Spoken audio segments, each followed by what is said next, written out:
Olá pessoal, tudo bem? Meu nome é Bernal Almeida, eu sou enfermeiro e fisioterapeuta. E assim, nos outros vídeos eu falei um pouco sobre algumas fases do trabalho de parto, né? E o último a gente tinha falado sobre o período de transição, né? Mas a gente não pode deixar de falar de um período bastante importante também, que é o período expulsivo, tá certo? O período expulsivo é o período mais importante, assim, para dizer do trabalho de parto, que é o período em que o feto sai da vida intrauterina, né, para extrauterina. Aí assim, esse período impulsivo, ela é assim, ele dá início, começa a se contar, né, que está no período expulsivo quando a mulher já está com uns 10 centímetros já de dilatação, seu cérvix já está totalmente apagado, está totalmente aberto, e o bebezinho segue por dentro do canal vaginal, tá certo? Ele começa a descer pelo canal de parto, ok? Aí assim, são três momentos importantes no período expulsivo, né, do trabalho de parto, que é a descida, tá certo? É quando o bebezinho ele desce através do canal vaginal, tá certo? Nessa descida, quando ele chega perto já de, de coroar, como muitos falam, ele, ele faz uma rotação interna. Depois dessa rotação interna, ele coroa e faz uma deflexão da cabeça. Dessa deflexão da cabeça, ele sai, né, a cabeça junto, e ele faz uma rotação externa para fazer o desprendimento do ombro e assim sair o bebezinho. Só que nessas fases, a mulher exige muito da energia da mulher e para ela poder fazer força também, tá certo? Aí assim, como é que você tem que fazer força, né? É um assunto muito discutido nesse período de expulsão, como fazer a força, quais são as técnicas usadas, né? Eu vou falar de duas técnicas, tá certo? Que são muito utilizadas no mundo da obstetrícia. E assim, o que é que acontece durante o período expulsivo? Existem dois modos de fazer força, que um é o modo dirigido, tá certo? A gente chama de puxos dirigidos. É quando a equipe que está assistindo a parturiente, ela diz mais ou menos o tempo que é para fazer força, quanto tempo, a intensidade, o momento certo que é para fazer, o momento certo de respirar, tá certo? Hoje em dia já não se recomenda tanto esse, né? Tem que ter indicação para fazer os puxos dirigidos, né? Para fazer a parte da respiração assistida.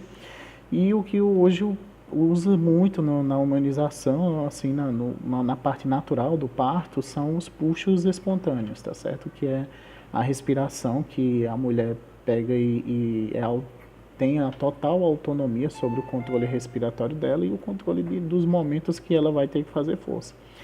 Então vamos falar sobre os puxos dirigidos. Como é que funciona o fazer força durante o puxo dirigido? É o seguinte, quando a mulher estiver iniciando uma contração, né, a pessoa que está assistindo ela, o profissional que está assistindo, pega e pede para ela fazer uma inspiração, tá certo? Forte, inspira pelo nariz e no momento da contração ela começa a fazer força, tá certo? Uma contração para baixo assim da musculatura abdominal, tá certo?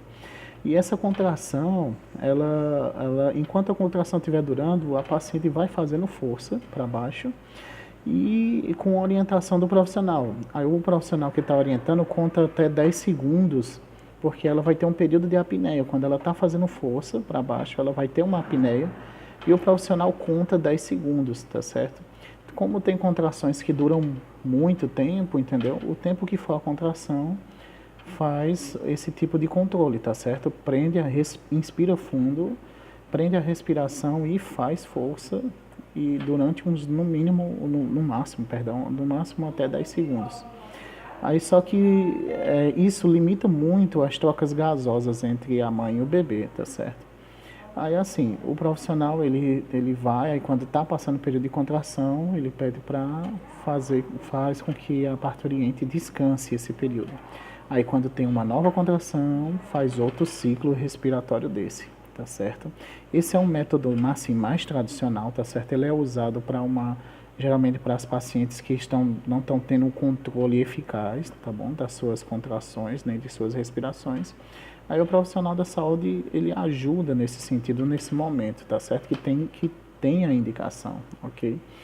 Aí assim, enquanto isso, nos puxos espontâneos, né, tá certo? É simples, a parturiente, ela espera à vontade para sentir dor, tá certo? A vontade de fazer contração, faz a contração, ok? Mas ela espera aumentar bastante a intensidade, né, para fazer força, ok? Aí assim, ao invés de ela expirar fundo e prender a respiração, não, ela inspira fundo e faz força durante a expiração, tá certo? Aí assim, os ciclos respiratórios durante as contrações uterinas são interrompidos o mínimo possível, tá certo? Aí é porque assim, à medida que o bebezinho vai descendo, tá certo? É preciso que esse período expulsivo, ele pode durar, dependendo da paciente, alguns minutos ou algumas horas, tá certo? Aí, mas o que é importante é tentar sempre, como eu venho falando nos outros vídeos, é monitorar a vitalidade do bebê, sabe? Ver os batimentos cardiofetais e monitorar a descida também. Aí uma coisa importante é que você deve saber que quando o bebezinho está nascendo, as estruturas do assoalho pélvico da paciente, elas são todas pressionadas a partir dos tecidos, a musculatura, tá certo? Aí assim, o que é que tem que fazer? Fazer com que esses tecidos eles se adaptam a esse processo expulsivo, tá certo? Porque assim vai além do útero, né, que está se contraindo, lá está fazendo pressão em cima do canal vaginal, está fazendo pressão na bexiga, na vagina, né, e nas musculaturas do ânus, tá certo? Aí no reto, perdão. E assim, é muito importante que você saiba que todas essas estruturas estão sofrendo uma pressãozinha para poder pegar para o bebezinho poder passar, tá certo? Aí você, Bernardo, mas o que é que acontece tanto no período expulsivo? Bom, são liberados alguns hormônios, tá certo? Durante o período expulsivo, ok? O primeiro, um dos mais importantes, é a ocitocina, que são responsáveis pelas contrações uterinas e que a paciente tem, tá certo? Tem as prostaglandinas também, que elas são relacionadas ao relaxamento da musculatura para que ajude o bebê a descer, tá certo? E também tem a adrenalina, que é um hormônio muito eficaz, que ele dá aquela força e aquele alerta final para a paciente expulsar de vez o bebê, tá certo? Assim, de ter o parto, de finalizar o período expulsivo, ok?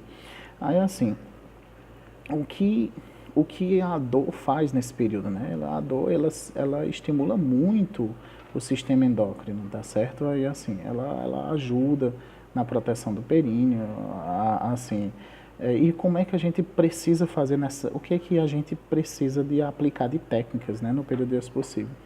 Bom, além dos métodos não farmacológicos, né, de alívio da dor, né, existem muitos exercícios aplicados pelas doulas, pelos fisioterapeutas para ajudar nesse período, tá certo? Uma coisa interessante é a técnica de flexão, tá certo? Ou na posição que a paciente tiver, ela flexionar, tá certo? Os joelhos, o quadril, tá certo? Ficar como o povo chama, ficar de cócoras, né? O paciente ficando de cócoras ajuda muito no período expulsivo, tá certo?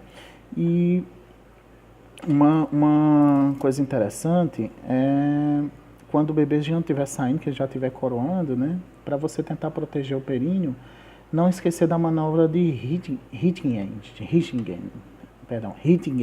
quase não sai, que é simplesmente você proteger o períneo. Na hora que ele estiver coroando, você retirar, tá certo, as bordas dos grandes lábios para que ajude a passar o bebê, entendeu? Isso não é intervenção, isso é uma proteção do períneo, tá certo?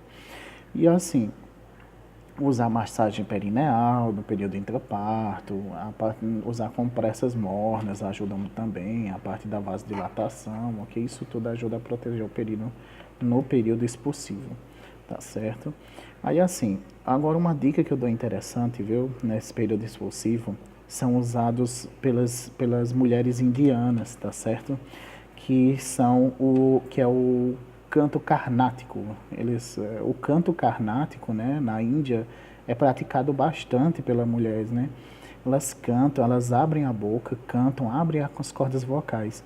E isso está relacionado com a abertura dos outros anéis, tá certo? Ou seja, do anel vaginal, para que ajude na dilatação do períneo e no momento. Quando as pacientes, indianas, né, quando estão no período expulsivo, né, que entram na Portolândia e tudo, elas cantam, porque o cantar mantém rítmica a respiração e ajuda bastante no trabalho de parto, né? Aí a minha sugestão é que esteja no período expulsivo. Se você quiser gritar, grite, gemer, geme, quiser cantar, cante, tá certo? Isso vai ajudar muito na parte da concentração.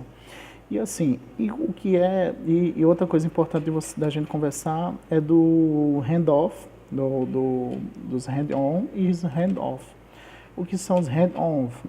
Os hand-off é uma, uma enfermeira obstetra ou obstetra ajudar a retirar o bebê, tá certo?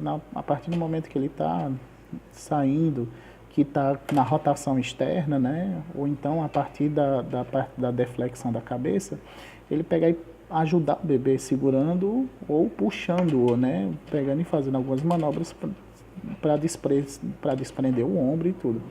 Essas são as hand-on. E as hand-off é simplesmente a parturiente, ela espera e ela mesma recebe o bebê, tá certo? Essa aí é uma técnica que ultimamente está sendo utilizada bastante, né? É o natural, né? Não precisa de uma intervencionista para poder pegar o bebê, né? Ela na posição adequada, ou num parto na água, né? E ela consegue alcançar o bebê, tá certo? Sem que o bebezinho ele caia, né? Tá certo? Aí assim, é um momento de muita alegria, é um momento de muita euforia, né? É muito importante que você deixe o bebezinho com a mãe o primeiro minuto, estimule a amamentação, faça o corte do cordão umbilical no momento adequado, tá certo? E sempre tenha acompanhamento de um profissional para poder avaliar as condições do nascimento do recém-nascido, tá certo? Porque isso aí vai ser muito importante para a evolução dele e a adaptação da vida intrauterina para a nossa vida extrauterina aqui, tá certo? Galera, tentei falar o mais importante, tá certo? Eu espero ter ajudado muita gente ou alguns profissionais, tá bom? E qualquer dúvida, eu estou à disposição. Pois um abraço a todos, tchau.